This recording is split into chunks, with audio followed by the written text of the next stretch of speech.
चंद्रपूर जिल्ह्यातील कायदा व सुव्यवस्था अबाधित राखण्यासाठी आणि गुन्हेगारी प्रवृत्तींना आळा घालण्यासाठी चंद्रपूर पोलिसांनी एक मोठी आणि धडक कारवाई केली आहे. पोलीस अधीक्षक आयुष नोपाणी यांच्या मार्गदर्शनात ईश्वर कातकडे, अप्पर पोलीस अधीक्षक यांच्या थेट उपस्थितीत दरोडा, जबरी चोरी, घरफोडी करणाऱ्या गंभीर गुन्ह्यांमध्ये न्यायालयाकडून जामिनावर सुटलेल्या एकूण 198 आरोपींची विशेष ओळख परेड घेण्यात आली. सर्व आरोपींची पार्श्वभूमी तपासून त्यांना कडक शब्दात ताकीद देण्यात आली असून न्यायालयाने जामीन मंजूर करताना घातलेल्या सर्व अटी आणि शर्तीचे तंतोतंत पालन करावे अशा कडक सूचना सर्व आरोपींना देण्यात आल्या आहेत. अटींचा भंग केल्यास जामीन रद्द करण्यासाठी पोलीस न्यायालयात धाव घेतील असा इशाराही देण्यात आला.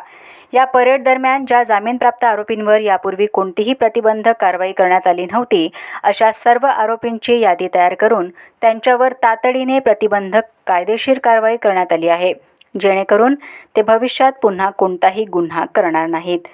सर्व पोलीस ठाण्यांच्या हद्दीतील अशा रेकॉर्डवरील गुन्हेगारांच्या हालचालींवर बारीक लक्ष ठेवण्याचे आणि ते पुन्हा गुन्हेगारी सक्रिय होणार नाहीत याची दक्षता घेण्याचे निर्देश देण्यात आले आहेत.